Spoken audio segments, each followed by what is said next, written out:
Hello and welcome to the Launching Global Champions Tour here in Antwerp in Belgium, and we're catching up with several of the Belgian riders throughout. Gregory Wathelet is one of our riders here this week. Gregory, last year here was a very good run for you. Yeah, last year I had a good show. I had a win in 145 class. Was a bit more unlucky in the Grand Prix. I hope it's going to be better this year for that. And from your point of view, competing here in Belgium on home ground, extra pressure? For sure, it's always nice to jump at home in our countries. I will not say it's more pressure because anyway we are used to it, and like me, I like it. But we always want to do a bit better when it's at home, for sure. You mentioned there you like the pressure. I mean, does the big occasion help you with the competition? I'm quite lucky. I don't have so much stress, so I support quite with the pressure, and I don't know at the end if it's helped me, but for sure it doesn't change so much for me. And in terms of being able to deal with that, do you have a secret that keeps you laid back under pressure or not? No, I think it's a little bit how I am. I'm a quiet person, and yeah, I don't know where it comes from. It's quite easy for me. And Gregory, you've been behind some really big names for horses in the equestrian world, like Lantinus, like several others. Tell us a little bit about some of them that you've produced. Yeah, that's true that I had a few good ones before, and yeah, it's difficult to find out who was the best one, but for sure Cortez was something special. He left a little bit too early for me. I could not really use him so much in the big classes, but the good thing is that he went to one of the best riders in the world, and he could do he can do the career that he's doing now. And Lantinus was really good horse, all the scope, and feel like he could jump everything. And with him, I had him until he was middle of 9 years old, and I could do a few Grand Prix already, and he won a lot. He won already like 4 or 5 Grand Prix in the same years. And then I had for sure last year 4 Lap was also for me amazing horse, really careful, clever. Okay, also left a little bit too early from my point of view, but okay, at the end it's for sure also a few good ones that I had maybe shorter times, and yeah, I have to be lucky in a way that I rode them for even if it was for a short period. And in mentioning some of those horses' names, of course, Cortez that then went on for the World Equestrian Games, but now you also have some very, very good horses with some very good owners.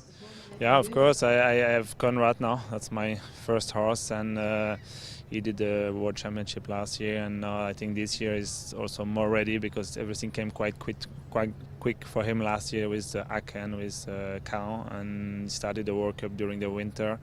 But now he's more mature. I gave him a little bit rest in March, and I started last week at the show in Le Mans, and he's gonna do a few Nations Cups now, and then after a few global tours. And I have behind him a few other ones, nice also like Egano, like Odeol, or like Eldorado, like Riesling. It's a few nice competitive horses, and for sure I think I have a good group of 7 and 8 years old coming. Okay, that one I need to wait a little bit more, but yeah, I still doing the same like I did before, and building horses that when these one who I have now are gonna be sold, injured or something, that I have always something behind. I have also a really nice 9 years old Corredeus, and I think it's also maybe one of the best welcome for the future in my stable. And in terms of, you mentioned they're producing young horses, you've done it so well again and again. Do you have a secret? Do you have a special method for producing young horses? Not really. I think I take times. I always try to listen to the horse and wait and take the time I need. I never try to go, okay, sometimes I had to, but I never try to jump bigger or faster or use the boots too quick behind, or do what they are not ready to do. That's, I think, one of the good things, and it's also why at the end when they get sold or when they left my place, they still can improve, and they still going good, and then yeah, that's also a good thing for me. And But the idea, no, it's I try to find really good young ones. That's for sure. That's anyway what we have to do. We have no choice. And if with normal horses, we can not do anything for the top sport. And then I have always nice owner around me, nice breeder, and I think with the time it's more and more coming.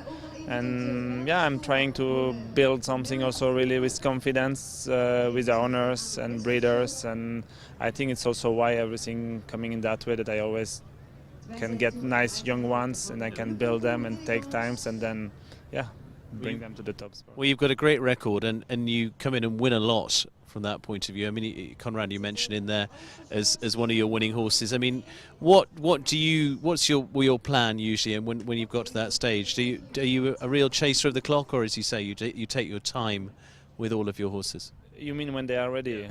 When like Conrad, no, it's a little bit different because he's 10 and it's maybe one of the first time I could keep one a little bit longer. Even if he's still young. Then this year, for sure, I hope he's gonna do some good things. I'm gonna plan, and I always, anyway, plan to do not too much. Like now, he did three, 4 big shows beginning of the year, then I did a bit more quiet. Even if at the end, I also would like to ride him here, to ride him in Miami and everything, but I have to choose and I cannot go everywhere. And then I think first thing for me, it's always the welfare of the horse and the sound, and when everything is fine and they can do a little bit more. And then at the end, I think you get more results for a long term in that way, and I think it's all I did, and so far it was quite good. It's done very well so far from that point of view. Who are the riders that you watch? I mean, we talk about producers of horses, but from your production yourself as a rider, who are the people that have influenced you? You mean like can produce good horses? Who are the ones that you come and watch? Who are the ones that inspire you? Oh, there is so many good riders. That's really difficult to say one because when you come here, the show, they are all good in a way. But for sure, I have a lot of respect for, and I was like quite fan from John Whitaker for a long time, for many years. And now, for sure, if I come and watch, I like Rolf. I also train a bit with him, and I like his system, his way of thinking, and personality also. For sure, one of my best friends, Steve. I think everybody can also say that he has one of the best system, and he takes time with the horses and he build them also for a long term, and it's something that I really like. But I can't say many riders because also Luc there, also it's many I can say. Well, there's a host in there, and you're very much up with them and doing fantastic well. Good luck for the rest of the season, Gregory, and hopefully another success here in Antwerp. Thank you. Good luck. Thank you. Well, we're joining many more riders throughout the week here in Antwerp for the Longines Global Champions Tour, Leg 2.